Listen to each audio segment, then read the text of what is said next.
Wild Health is about optimizing you. We use genomics, blood work, biometrics, microbiome assessment, many other tests, and a conversation with you to come up with a full health optimization plan. What's the perfect diet, exercise, and supplement plan for you and only you? The Wild Health podcast is about optimizing all of us. Here we cover the cutting-edge science that gives you the base to be able to apply the personalized plan we give you as a patient. To sign up as a patient, go to wildhealth.com. Or if you're a physician or health coach and you want to learn how to do this for your patients, we're happy to help as well. Wildhealth.com for all the information on becoming a patient or working with us.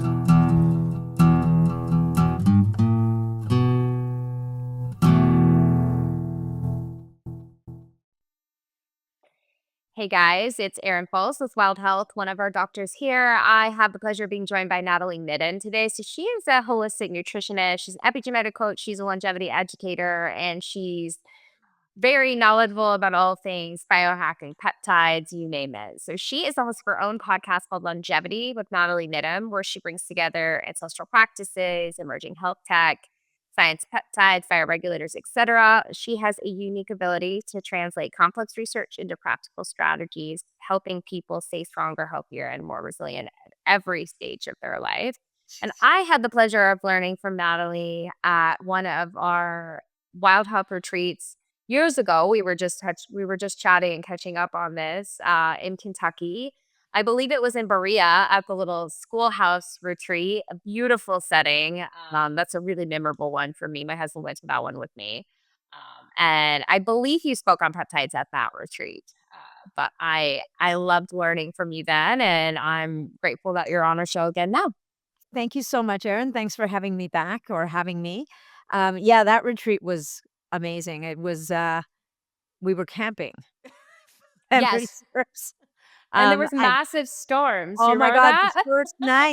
the first night was the craziest. I think it was the first or the second night. I remember sleeping in all the clothes I brought Uh-huh. with, and it was like this insane wind and rain, and it was freezing. And but we were in a place where there was no reception. And I remember waking up in the morning, and in spite of all the things, my HRV was the highest I'd ever seen it. I had the Right. best recovery score. And that was the day I realized, "Oh, wait, maybe there really is something to this non-native EMF business stuff." Yeah. Yeah. It's so nice to unplug a little bit and Mhm. just like be surrounded by nature. I mean, that was the epitome of wild health, right?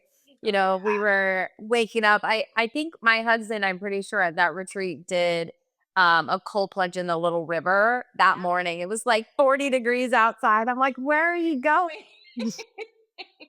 I did not cold plunge in the river. I did go foraging for mushrooms, though. Nice, nice. That has been done at many a wild health retreat as well. So nice. Very cool. It's nice to see you again, and hopefully, I know I'll be learning from you as well because you're an expert in things I'm not an expert in, which is always my favorite kind of podcast to do.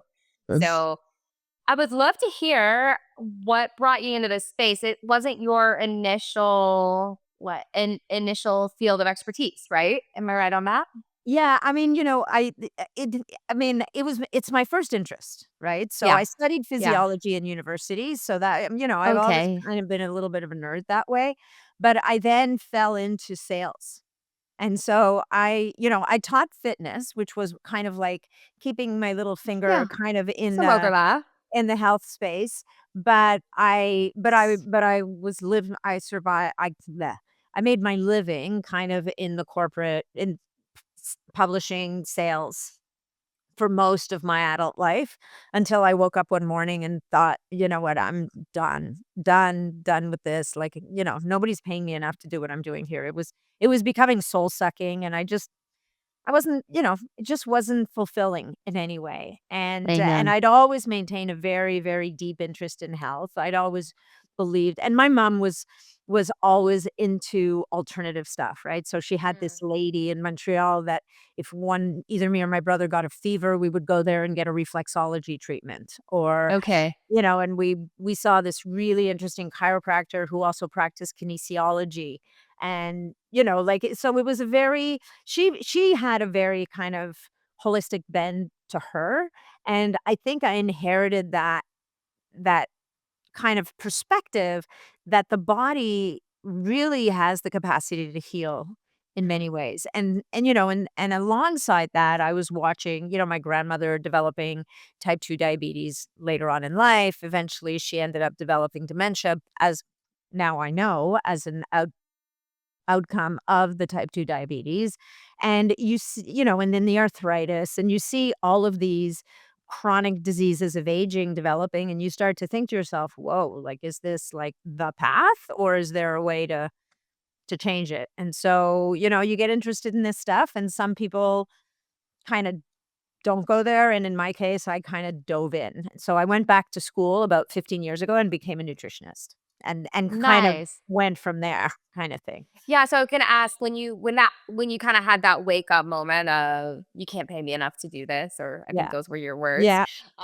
is that when you decided this other passion of yours that had always kinda threaded through was gonna become your life's work, or were you just like, "I don't know what's next, but I'm gonna leap," you know? Yeah, you know what it was? I think that what happened was I mean, at the time, I was just really interested, and that was the time when the guys like Rob Wolf, Mark Sisson, Dave Asprey, they were just coming up. JJ Virgin, like, they were just starting to kind of pierce through the noise. The paleo diet was really big, or it was just getting started. Then you had the bulletproof diet, and, Was you this had like 20 teens? I think so, yeah, and so Yeah. I was just really interested in that, and so what would happen is I would be listening to podcasts and reading books, and I'd be telling my chiropractor, "So I learned this, and did you hear about this?" And he'd be unbeknownst to me, he'd be downloading this information to his other patients, and he came in one day and he said, "You know what, Nat? I've been, like, sharing all this stuff that you're coming in here talking to me about, and I got patients, like, losing weight, they're less inflamed, you're less inflamed. You should be getting paid to do this." And it was just like this light bulb moment, and I think I was enrolled in full-time in-class school within about a week. I went online, I found 2 different schools, I picked one, I went for an interview, I got in, and I was like, "Okay, here we go." So, and I was fortunate that I had the flexibility at that time in my life to be able to stop working and just go to school. So I did. Yeah, I'm curious if you found the traditional education track really fruitful as compared to some of the things you were already doing on your own. Just a personal curiosity, especially with one of the particular areas of focus you have. We've actually talked about peptides amongst ourselves and finding good like educational resources that are really kind of classic educational resources is hard, right? So I'm just curious about that Yeah, personally. I mean, I didn't go to a convention, like, I didn't go back to university. I went to Mhm. it was, the Institute of Holistic Nutrition. So, Mm. but what I'll say, and there are so many options now for getting Mhm. education when it comes to peptides and any of these other, Right. like, regenerative medicine, like, that kinda stuff. But at the time, it was about getting, and I think any education is like this. What you're doing is you're establishing a foundation of knowledge that you can learn from. And I'll Mhm. never forget when we graduated, the woman who owns and runs the school said, "This is now when your real learning begins. Because you've now established this platform, this foundation of knowledge, and now is when you get out into the real world, and number 1, you put it into practice, so you start to really understand how it plays out with real people." And also, y the big thing is you now have to develop this discernment that as all this new stuff is coming at you is like, number 1, what resonates, what makes sense, what's real, what's not real, like, there's a lot of stuff out there, and, um, and so it becomes your new starting point for learning.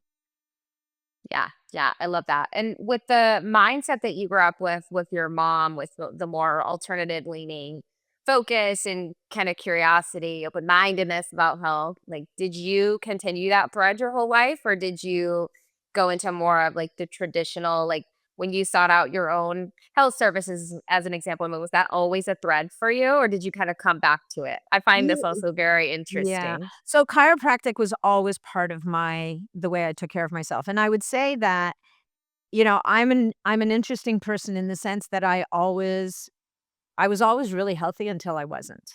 Mm. right? So I now, looking back, I mean, I had major candida issues growing up, and that was because I was a C-section baby. I was not breastfed. I had many, many, many, many courses of antibiotics before I was 10. Strep throat Mm. was my constant companion. So all those courses of antibiotics and like, just completely wiped out my microbiome, which was already not an award-winning microbiome from the get-go. And so, I struggled with certain health issues and yet was pretty healthy, except that Mhm. I now, looking back, realize that I probably have some degree of MCAS going on, like histamine issues. I landed in the hospital for a week as an 8 or 9-year-old, and most likely due to a tick bite was never diagnosed at the time. And Mm. so, so there's been remnants of that stuff, and so I ended up getting rheumatic fever about 20 years ago, which fortunately we caught in time. But that is really that's strep that gets into your system and now goes systemic. And this is an immune system that can't get on top of it, right? Mhm. And then when I had my son, I ended up getting preeclampsia. And, Mm. you know, I don't even know what the prevailing theories are on that, but, if you get preeclampsia, that's pretty darn serious. So you start to and I'm allergic to most antibiotics. So you start to think as a person who has that kind of mindset of the body can heal itself, and I don't want to rely on conventional medicine all the way. And conventional medicine, frankly, is why I sitting here talking to you today, and my son's turning 25 on Friday. If it wasn't for conventional medicine, both of us would be dead, right? So Mhm. I am a person who believes that there are aspects of conventional medicine that we need and that are incredibly valuable and that we are very, very fortunate to have access to. Um, but it's not the full story. And if we rely on it too much, it unfortunately will fail us, right? Like it will fail. Yeah. It's not the whole, it's not the whole story. So I think that it's my personal experience has taught me that I have needed both at certain times, and there have been times when I've been way too reliant on conventional medicine, like most people, because we don't know any better, right? So it's not until you really kind of start to own your health and start to understand, well, what could I be doing differently? Or what's the missing piece here? Like if at any time I'd been told, well, if you're going to have a course of antibiotics, then there needs to be a process for rebuilding the gut. And oh, by the way, you might not want to stop eating certain foods that are now feeding this overgrowth of something that is naturally occurring in your body, but that has completely taken over. So it's lacking, it's learning about that balance that balance that if you're able to maintain homeostasis in the body, there's so much that the body can do for you. Right. Finding that balance back. Yeah, like The reclaiming the body's balance. kinda naturally craving it always, right? It's always trying to get there, Yeah. it's doing its best, but, we also live in a world that is doing that. I mean, look, the world has no intention to do its worst, but we're living in a world where we are exposed to so many different elements, and increasingly so, that are throwing us out of whack, from, toxins to foods that are not as nutritionally dense as they once were, to chronic stress from frankly, just from social media and all the stuff that's going on. And then all the poor decisions that people might make on top of that, whether it's not valuing sleep enough, not moving their bodies, not, like all the things that, I still get people commenting on social media, and I'm sure you do too, saying, just eat clean and move your body and the rest will take care of itself. I'm like, oh no, well, maybe if you're living in a pristine environment away from civilization, that can work. Mhm. Um, but I do think we need to do a little bit more now to and plus we're disconnected from nature, right? I mean, I live in a big city, so I'm lucky to have trees outside my window, but I'm not by any stretch of the imagination living that great life that would nourish my body as well as it could be. Yeah, my husband and I recently moved about a little over an hour from like north of the city on a little property, and we say every single time we go into the city for a number of things. A lot of my family still lives in Dallas, but every single time we drive home, we're like our whole nervous system is just like Yeah, palpably calmer. Like we 100%. start seeing like the animals and green space, and it's just like less density, right? And I don't know what it is about that level of stimulation, which is that constant buzz when you're in an urban area. It's fun, it's exciting. Like I think we've all felt it when we go to like Manhattan as an Right. example. I mean, there's an excitement to it, and it's not all bad, but that calmness that, like, floats over your body when you have just a little more space and don't have that constant stimulation. I mean, gosh, social media is a perfect example of it, but we're so grateful to be out here now because days can be crazy and unpredictable and life is wild, right? And, we've got a little one and it just depends on the day whether we're sleeping or whether, you're a mom and, but we always have that reset every morning. Like I was telling you before we got on here, I'm like, I'm going to make it an effort every single morning. We go on our walk and we see nature and we like, ground ourselves a little bit because life will inevitably come at you. Right. So I really like that. I think a lot of people don't really even know how many of those little stressors in functional medicine, we call this the allostatic load, right? Of like how many of those stressors like stack on top of one another, and there's only Mhm. so many that the body can take before it no longer adapts effectively to that stress, right? And I think people just really unknowingly have more than they realize, and a lot of that is kind of stacked against us, like you said, how the food's made, toxins in the environment, et cetera, et cetera, et cetera. Right. Yeah. So I think any moment we can take to like protect that piece and build that resilience back up is super super powerful. So your Yeah. trees are helpful. That little They bit is help. helpful. The trees out the window, Yeah, they truly. for as long as they have leaves, yes. They won't have leaves indefinitely.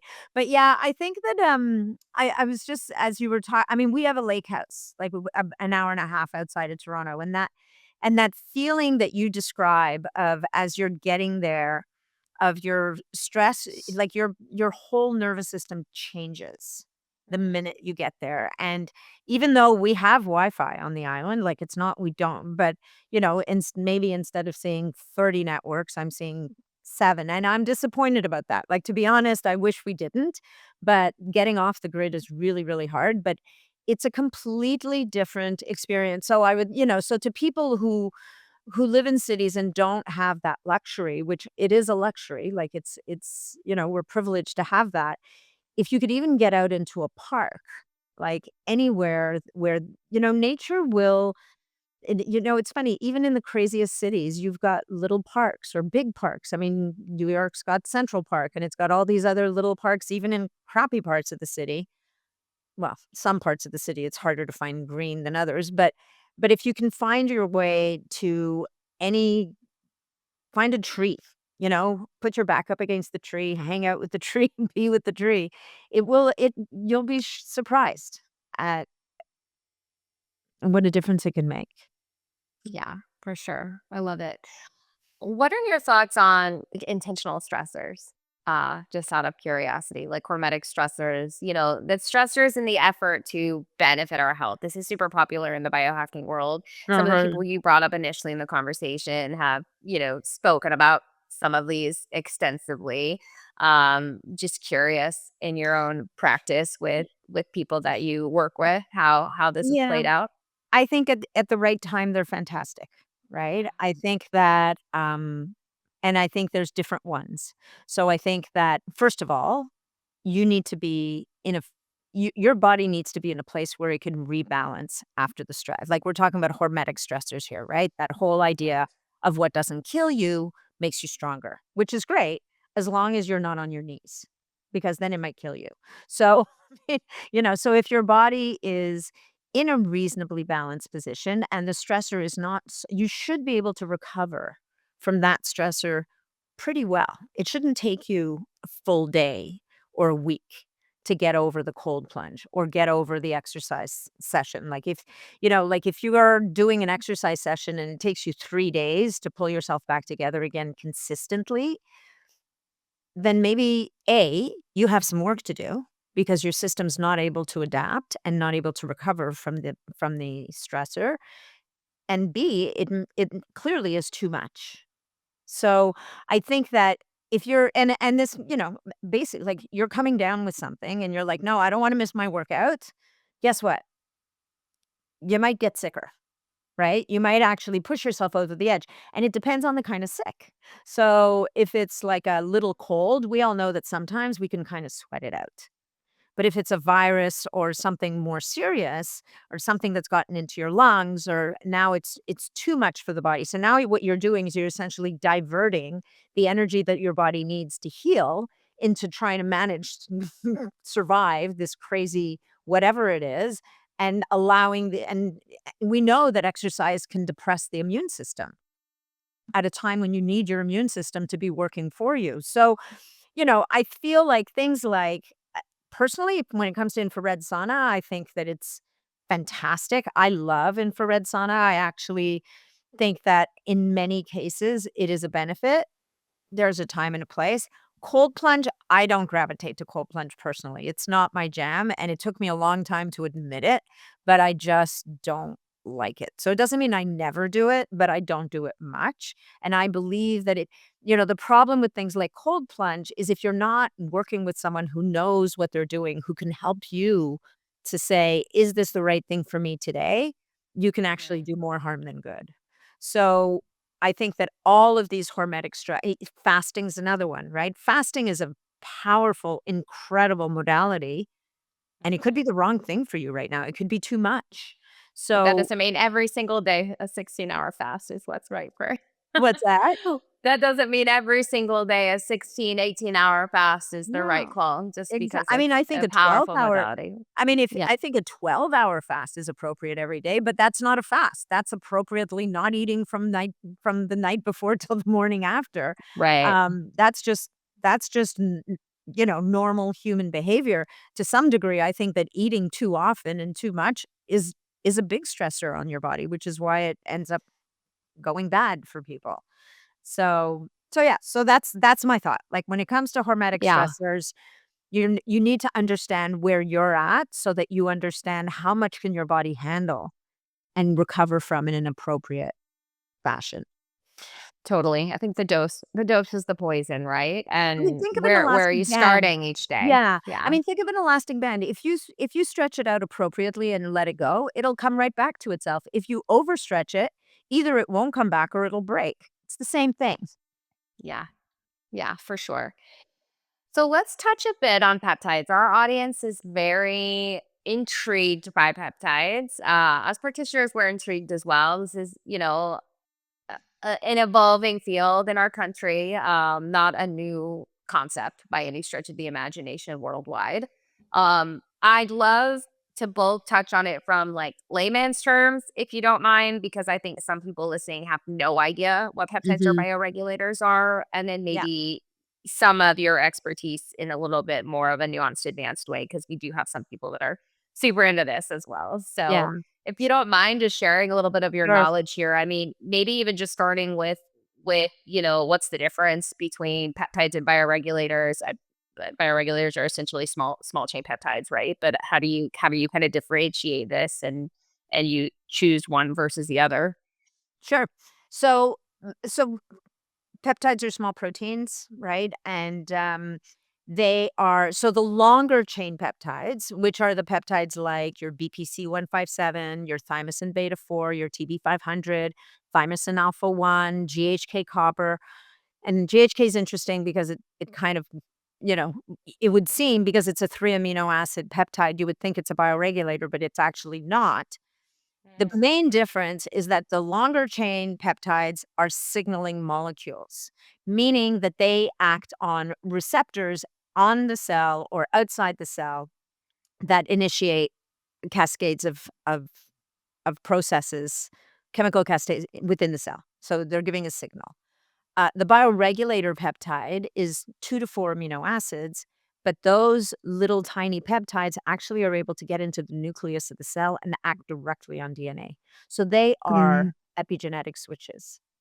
So that's the principal difference. And for the longest time, I was like, well, GHK, 3 amino acids, it should be a bioregulator, but it actually acts as a signaling molecule. It doesn't have that, it doesn't have access, if you will, into it. Doesn't mean it doesn't affect genes, because it does, but it does it in a different way. BPC-157 affects the way certain genes express also. So it doesn't mean that the longer chain peptides don't affect gene signaling at all, but they do it in a different way. The bioregulator really does it from inside. It affects the expression of DNA. And so the other main big difference between the two is that the bioregulator peptide is always, always, always, and only reestablishing, seeking to reestablish homeostasis. So it doesn't suppress, it doesn't overpush, it doesn't boost. It's looking to restore balance. Whereas with your longer chain peptides, sometimes you are pushing one thing over the other. Like thymosin alpha 1 really pushes the innate immune system, which makes it very powerful for people when they're if they're coming down with a cold or a virus or something, like giving that extra boost. But someone who's got autoimmune issues, although TA1 can be very, very helpful, it can also backfire if it's used too hard, too fast. Mhm. So so the bioregulator really is like it's the it's almost hard to go wrong. It's not almost, it's very hard to go wrong on with the bioregulators. Like in a disaster, they're not going to do much. They almost never, like, the best example that I always use, and I feel like people have heard this a million times, but, to anybody who's new to this, the thyroid bioregulator can be used by someone who's either hyper or hypothyroid. Because a lot of people will say to me, "Well, if the bioregulator essentially extracts from the tissues, glands, and organs from animals, and isn't that just like a glandular supplement?" And Like adding thyroid hormone. right, and which it is, but it's not exactly, because there's no T3, there's no T4, there's none of those elements. You can't give glandular thyroid to someone who's hyperthyroid. Oh my god. Here's my dog running away from the dog walker. Sorry. It's okay. So funny. I apologize. See, my dog believes You're that good. walking with the dog walker at this advanced age is beyond hormetic stress. Anyway. She's above it. Yeah, she's just over it. Anyway, so for the bioregulators, that's really and that's the big difference. Bioregulators also work more slowly typically than the peptides. With a BPC-157, very often people will experience a shift sometimes within a couple of days. Mhm. Right? Because it's actually driving those process. It has anti-inflammatory effects. It just the anti-inflammatory effect of BPC-157 can help an injury feel better, and over time it can support healing at the same time. So whereas the bioregulator, typically it's gonna take a little longer to experience the difference. The exception to that might be like the pineal gland bioregulator, where people in some cases who are struggling with sleep sometimes feel a difference and see different values on their wearables pretty quickly with the pineal gland Rad, bioregulator. rad.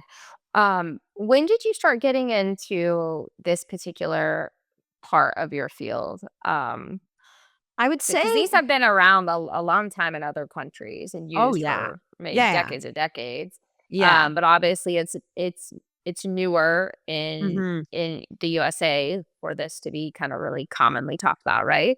Yeah, so I came across peptides, and to a much lesser degree bioregulators. I wanna say I feel like I've been saying 5 years, but I've probably been saying 5 years for a couple of years, so it's probably Well, been you taught us about it almost 5 years ago, so yeah, it's probably yeah. been more than 5 years. Exactly, exactly. So and that was why I started. As a matter of fact, I started the podcast 6 years ago, and I had my Facebook community at least a year to a year and a half before that. So, I started the Facebook community after learning about peptides and thinking, and at the time, there was, like, nowhere to learn about them. So, Mhm. I was like, "How am I gonna get people to talk to me who know more about this than me?" And that's why I started the podcast. And then And then the bioregulators, I didn't get into heavily until probably a couple years in, because then it was when I met, Bill Lawrence, and he at the time was working with Professor Kavan-Zinn, and Professor Kavan-Zinn is the Russian guy who really discovered this stuff and spent his entire career researching bioregulators in Russia. So, and so because it's out of Russia, you get some people who are completely distrustful of this, but don't forget that Mhm. before Russia, I mean, Russians are pretty good scientists. Like, I mean, Yeah. Yeah. say what you will, like, these guys Sure. do science.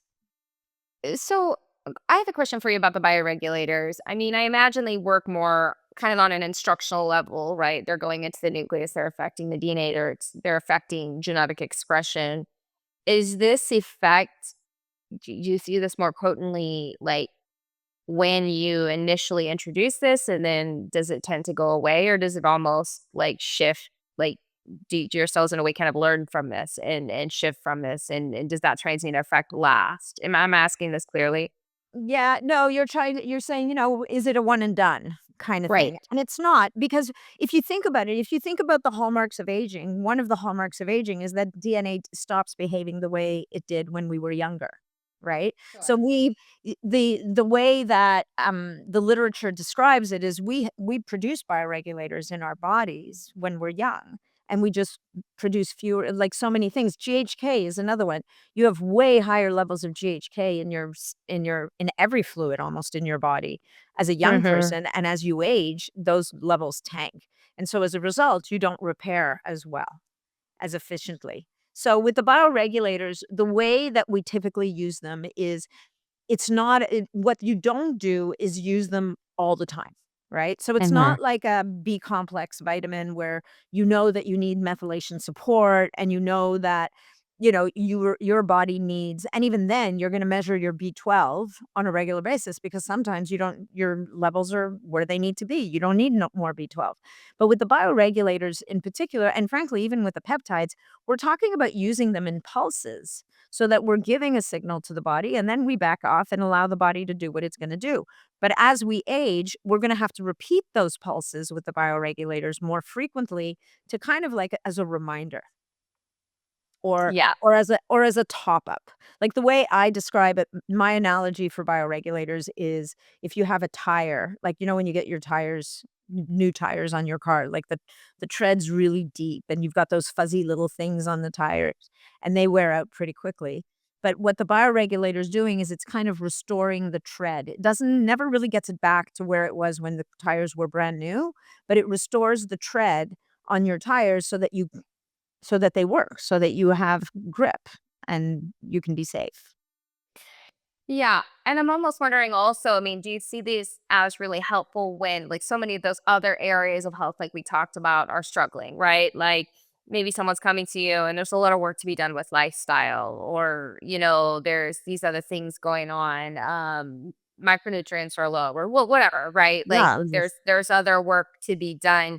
Can it work in conjunction with those things and allow that momentum to shift a little more easily? yeah, for sure. Like, Nice. for example, take the bioregulators for the pancreas, the stomach, and the liver, right? So we have bioregulators for each one of those organs. And you have someone who's metabolically kind of in trouble. Their pancreas isn't working, they're insulin resistant. They're not producing enough insulin, or all of those things, or we know that all of us produce less digestive enzymes. We're not as efficient in producing digestive enzymes as we age. And so the bioregulator is going to give those give that capacity back. It's going to help to restore some. Does it mean you're not going to need digestive enzymes? I don't know. It depends on the person, right? If And to your point, if you're walking around chronically stressed and you're sitting down to your meal and you're inhaling it while you're doom scrolling on your phone and talking to someone at the same time, ain't nothing going to get your stomach to produce stomach acid. Because as far as your body's concerned, there's like a pack of wild wolves surrounding you, and it's like digestion, last thing on the table here. We need to make sure we survive the attack. And so digestion shut down. You can do whatever you want. We're out. Right? So the bioregulators are going to work with your body. And interestingly enough, a lot of the studies that came out of Russia was looking at what if we combine the bioregulator for the lungs, let's say, with the conventional medication we would use for COPD. Mhm. What would happen? And in that one of those studies in particular, they showed that the people who used the bioregulator with the conventional medicine had a better and faster outcome than the people who Cool. only got the medication, Cool. right? So they play well in the sandbox with supplements, but you also have to be addressing lifestyle. So if your COPD person insists on keeping smoking, guess what? Like, it's just things are not Yeah. gonna shift, right? Like we said before, there's no free lunch, right? Like Yeah, there's, yeah. you But know, with the liver, like, I've had people in my membership community whose liver enzymes normalized after a little while. Like, they believe that using that bioregulator really helped to bring balance back. And I recently interviewed a doctor actually for a summit that I'm co-hosting, and what she said, and she works with people who have really chronic, complex health issues. Mhm. And she said that with the peptides and the bioregulators, it's cut her time in half to get Mhm. good results. So, for example, someone who it would have taken her 5 years, now it's taking her 2 or 2.5. So it's still taking time. They still have to work on their lifestyle. They still have to do all the other Sure. things, but because we're helping the body to move in a different direction at a cellular level, we're supporting it from both sides. Yeah. So two questions on this subject. One is just a further like understanding of what you just mentioned about like the top off of the tire analogy. Like, is this something that you go to when, like with the tire, I would suspect that, oh, you need a little more air. It's kind of obvious you have data there, right? Maybe your data is symptoms, maybe your data is liver enzymes going up, like whatever it is. And or is this something that you kind of pulse dose at like a predictable cadence, even if people are doing well? That's my first question. Yeah, I think with more advanced stage, you would pulse dose Got it. as a preventative, Got it. which I would do with the bioregulator. I wouldn't necessarily do that with the signaling molecules, with Sure. longer chain peptides. And people say this to me all the time. They're like, "Well, I never wanna stop BPC-157." I'm like, "Well, that's nuts." Yeah. BPC-157 is I would treat it almost like a medication. I use it when Right. I need it. If I'm injured, if I think my gut needs some help, if, like, it's not a I just wanna. I mean, and I know that there's people who would argue with me on that. There are lots of people who would say, "Nope, I believe people should be doing a cycle of BPC-157 a couple times a year," and I actually don't think that would hurt, right? And especially for someone who is pushing themselves at the gym and you're driving, you've got all these micro tears all the time, and sometimes you start to develop little aches and pains. And again, this is as we get older and we're not recovering as well as we used to. And wouldn't it be nice to give the body a little help in doing better repair for an 8 to 12-week period? You might do that once or twice a year. With the bioregulators, you could cycle through all 21 of the bioregulators, depending on your age and stage, once or twice or 3 times a year. Mhm. Or even 4 times a year, you're kind of like, signal, back off, like you're Yeah. pulsing, right? I mean, just theoretically, it makes sense. You wouldn't want a consistent on signal. You don't want a consistent on signal in the body for anything. That's not how the No, body works, right? But exactly. definitely not when you're talking about something like angiogenesis. That's, something that Correct. VPC 157 can do. Like things we don't want growing need angiogenesis too, right? Right, So, right. just Yeah, I it mean, and makes that's sense to me what you're saying. yeah, and that in and of itself is a very interesting conversation. I mean, to this day, I don't think there's ever been a study that shows that the angiogenesis would be triggered inappropriately, but Mhm. we also don't have a study that shows that it wouldn't. Right, So, in right. the And we don't interest of have caution, yeah, great large scale data to begin with, right? no, no, and I mean, that's why they're very much a gray zone. So, Yeah. oral BPC-157 for now seems to be okay as far as the Mhm. regulatory bodies are concerned, but, they could change their minds. The injectables, and we didn't even talk about this yet, but the injectables are, for the most part, classified as research chemicals. They are not, Mhm. they haven't been studied enough. We have Mhm. lots and lots of doctors in the functional space who've been using these successfully. We've got bodybuilders who've been using them forever, but they don't always, do so well on the other side of this stuff, and that's because they tend to overdo stuff, and they've got the steroids and all the other things that they do.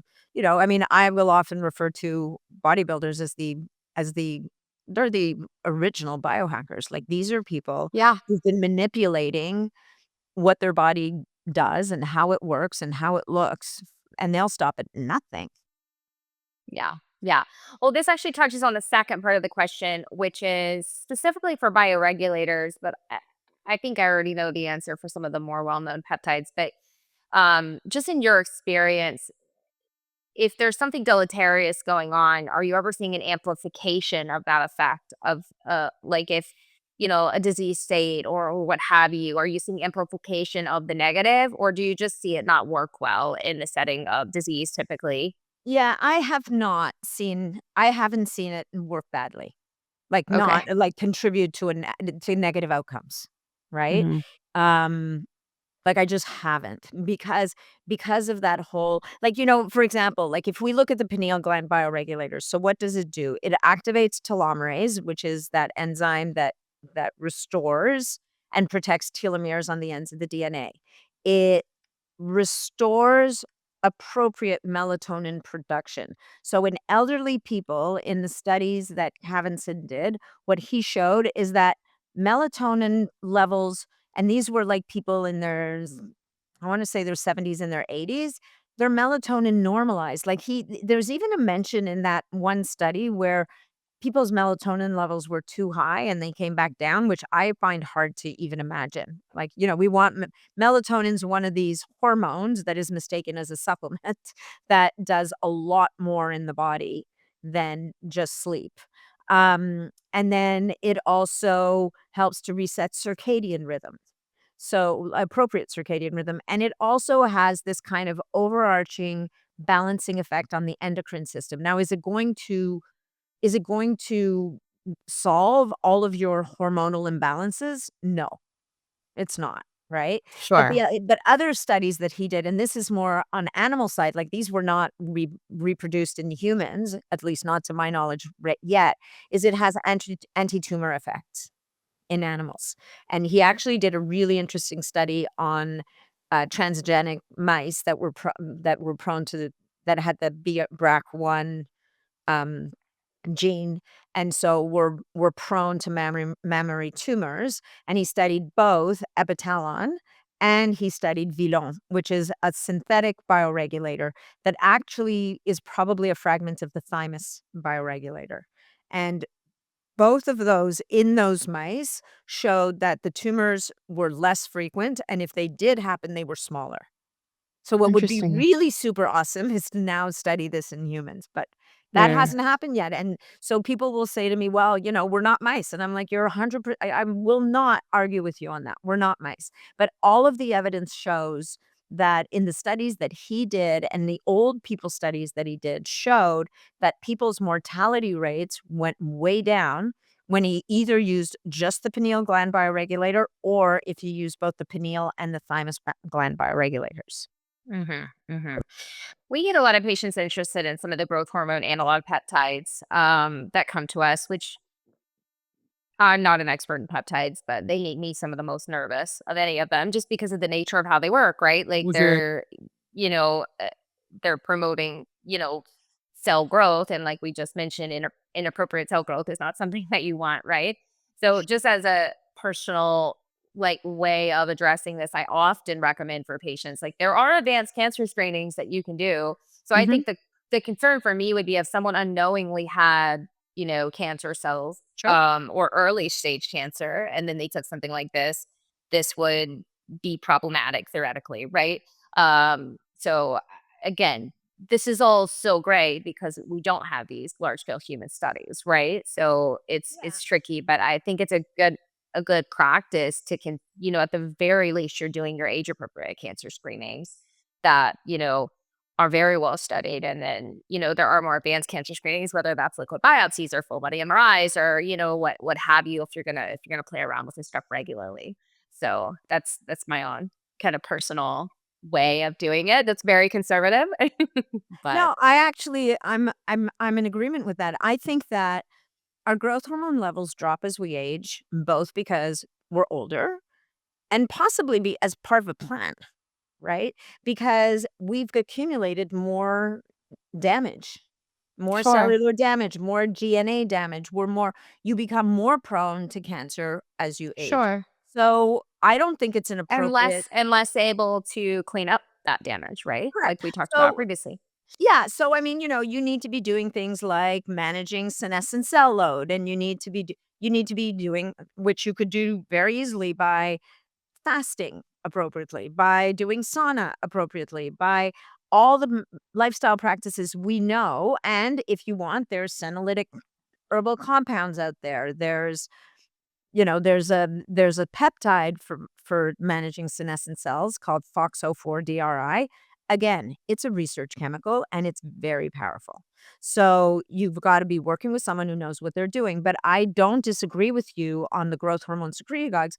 What's nice about them is that they trigger your body to make your own growth hormone, which is less problematic, if you will, than taking exogenous growth hormone. Sure. Of course. Um, Of course. but it's still, understand the terrain that you're introducing this growth agent into. Mhm. I think both of us are probably more conservative than a lot of people. I will definitely, if somebody's got a major injury going on and they are looking for a repair stack, I'm not adverse to doing the BPC, thymosin beta 4, or TB500 and the growth hormone secretagogues for a limited period of time. Typically, it's not like growth hormone levels won't go crazy high, and to it'll help to support healing of that injury a little bit faster. But would it be better if they'd had a cancer screening at some point in the last couple of years? Yeah, sure. I mean, of course. Yeah, In the interest totally. of caution, and, we have a lot of people using this stuff right now, but we have no data on how many of the people, like, we don't know, to your point, we don't know if we have no data on how many of these people go on to develop a cancer. Would they have developed the cancer anyway? Right. Probably. Like, it's Right. not gonna give someone cancer, but is it going to accelerate an existing cancer? Well, we don't think that giving someone growth hormone when they have cancer is a particularly great idea. And Um, this is not a new concept, right? This is why Mhm. we want a PSA before we start TRT. This is why we want a mammogram before we start HRT for women postmenopausally. Like this is not a concept that certain things can fuel tumors is not is not a new concept. No, And it's an existing thing, right? yeah, And exactly. we know that our bodies are, for those of us who are healthy and have good immune system, your body is nuking cancer cells on the daily. Like Right. it's like this is old hat. But Yeah. sometimes, and this is where, you know, overdoing that whole allostatic load thing, I mean, that is when quite often the tumor will get the upper hand and start to grow. And we don't know all the triggers for that, right? We know that chronic stress forever. As a matter of fact, Bill Lawrence in his studies where he was using bioregulators and keeping track of people's telomere length. And there were 2 or 3 people in his initial study that saw no improvement. He had people who got like 20, 30 year, they had telomeres equivalent to 20 and 30-year people. Sorry, I just completely botched that. Who had ended up with telomeres when they started that were people 10 years older than them, and after, in some cases, less than a year, their telomere length now matched that of someone 20 years younger than them. So it had made massive progress, but there were a couple of people in there who saw no benefit, and I'm like, "What the heck? Why? Why are those?" And he said, "Chronic stress. I know every one of these Mm, people," and those 3 people were going through mhm, exceptionally stressful periods in their lives, and you see it in the world. You see someone who mhm, has had a major life event, like a soul-crushing major life event, that person's gonna visibly age mhm. in front of your very eyes. So, this isn't these aren't new concepts, but we need to be cognizant of the fact that all of these really cool and amazing and innovative and regenerative tools at our disposal have to be applied at the same time as, at least at the same time as, the all the other things that we the factors that we know we need to be able to manage, so that those Yeah. lifestyle practices, which too many people, I think, they're like, you get the people who are like, "Oh, I'll sleep when I'm dead." You're gonna be dead a lot sooner, if you're not sleeping, so that kind of stuff. Yeah, for sure. On that note, what would be some of the highest yield if you could leave people with some actionable pieces of advice? Because I think you're good at this. I don't know if it's because you weren't always in this world, but I think you're good at explaining things in a way that feels normal, right? Like you have the layer, like the deep expertise, but you explain things in a way that I think people can like truly take home, which is a really nice gift. So what would you say in your experience you see the highest ROI action sets that people can take if you were to name some just to leave people with Yeah, I mean, just at the for risk. their overall health stand, right? Yeah, I think at the risk of sounding a little bit boring or, "Oh, Nat, tell me something I don't know."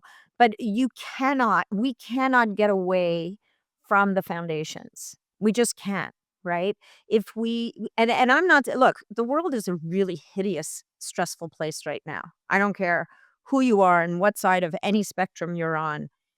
It's a bit of a these are tough times right now. And learning to manage the impact of stress on you. So we're not gonna get rid of stress. Frankly, we need stress. We don't need this kind of stress, but we need some stress.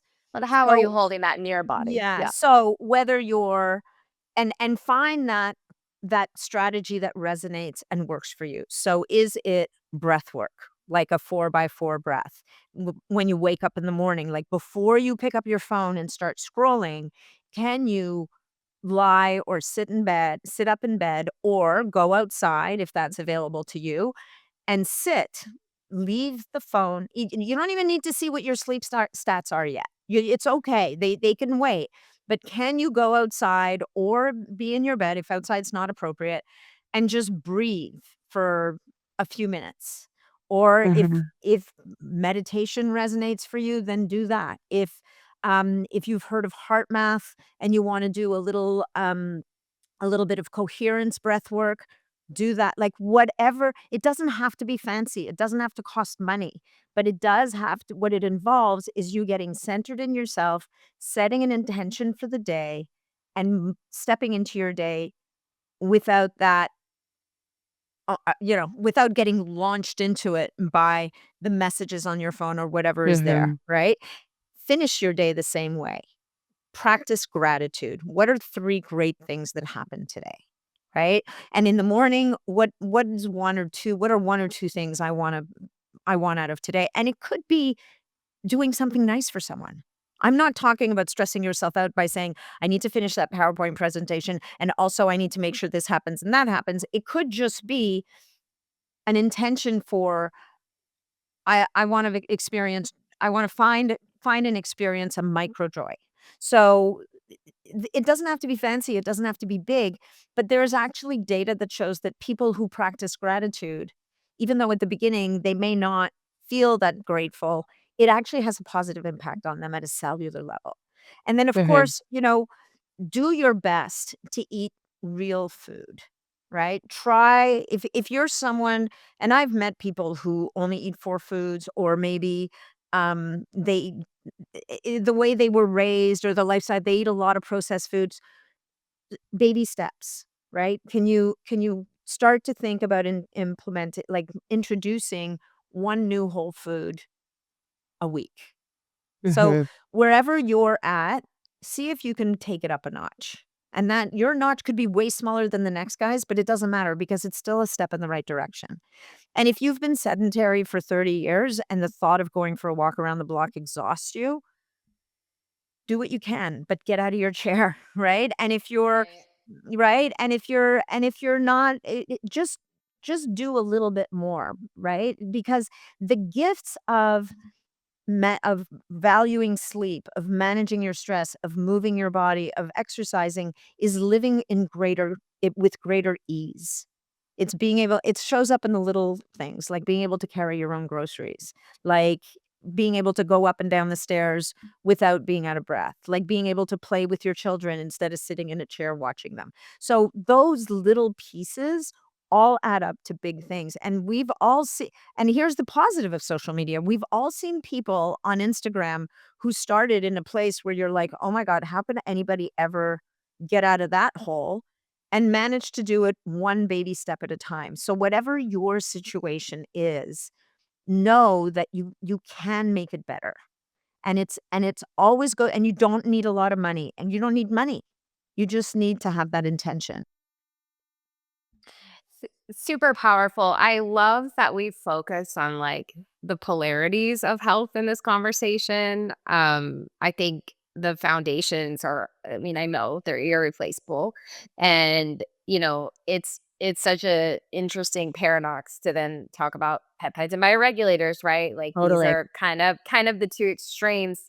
And I think it's an interesting kind of challenge to leave a lot of our listeners with. They're super interested in this kind of thing. Like, are we all guilty at times of perfecting this end, right? With the peptides or the rapamycin or the whatever, Yeah. And and yet is our nervous system like pegged all day long, right? Or are we like so busy taking care of our kids and running around and doing everything that's important, right? And so we didn't eat for 18 hours that day. Oh, we did that 6 days in a row, right? Well, that's the thing. Or Yeah. Like, whatever that thing is for you, right? Like, or a combination, or are you doing all the things right? And internally, you're like stressed in your relationships, or you hate your job, or you're like, connections are really limited because you've been so busy. Like, whatever that category is for you that's leaving your heart heavy, I think can just have ramifications in your health that you yeah, just can't even conceive how powerful they can be. So I 100. appreciate you like bringing it Yeah. home there. Yeah, and I also want to say, what's interesting about let's talk about growth hormone, for example. If you lift heavy weights or you fast appropriately or you get into a sauna, all of those things increase your growth hormone levels. They Mhm. give you a little bump, right? And if you get enough deep sleep, that also helps with growth hormone levels. So don't Right. think that we always have to go to the external. We always have to go to the peptides. Like there's stuff you can be doing in your life to support appropriate levels. And what I started to say earlier is there's a theory that says that maybe our growth hormone levels need to be lower as we age. Now, maybe they're too low because now you can't repair, but what I don't think is a great idea is for a 70 or an 80-year-old to be shooting for growth hormone levels of a 20 or 30-year-old. It's a different landscape. Right. So right? So, anyway, so I just wanted to say that because I find that sometimes we're talking about this stuff and people are like, "Well, I can't afford peptides," or I don't have access to them," or "I'm afraid of them, and therefore I don't have access to all this." It's easy for you to say that. You can use that stuff, and I'm like, "You don't have to." There's lots of people out there who don't use peptides who have really great outcomes. And so, but it comes down to this foundational stuff that you have to do that we need to really focus on and apply to ourselves. And the last thing I'll say is to people who have little children, bring them along for the ride. If mom or dad needs 5 minutes of quiet time to get centered in the morning, teach them. They will do Mhm. it with you. Or if they're not ready for that, because I had a kid who, like, he was, like, the most incredible kid, but when he was really young, he would not stop talking, and I once said to him, "Let's have a contest. Like, let's have a contest that nobody's gonna" we were watching the sunset, I'm like, "Let's have a contest. Who can not talk for the longest?" And he kinda looked at me and said, "Okay." And after about 10 seconds, "I can't do it. Like, I just can't do it. I mean, mom, did you see that over there?" I was like Sweet boy. I know. So but bring them along because you know what? You will teach them the skills that they need for themselves as adults. And as teenagers, like that self-regulation and learning to make real food, like bring them along with you because that will pay off for you and for them in spades down the road. Not only in the fun stuff, but in your struggles, right? Or in your coping or whatever it is. So very cool. My son is 12 and a half months old and he's already like Oh my God. pretending to lift little weights and he wants Yes. to go on our morning walk and like every day after work we're cooking together, like it's like the It's little amazing. things and I'm hoping it sinks in on some level. So It we'll see. totally will. Because So that will be what he knows. This is what we do, right? I had a client once who had a really horrible gut condition, and he'd been a competitive hockey player, and I think he had colitis, and he said growing up, his mom never cooked a meal. It was fast food Mhm. every day. They were picking stuff up from to and from practice, and his body just Totally. kind of I was fell gonna say apart. they were probably just so busy, right? Oh, yeah, no, she wasn't doing it to be a So, bad yeah. mom, right? Yeah. But it ended up really not working, and so when I told him to make bone broth, he looked at me like I had 3 heads, like he had no idea what I was talking about. Yeah.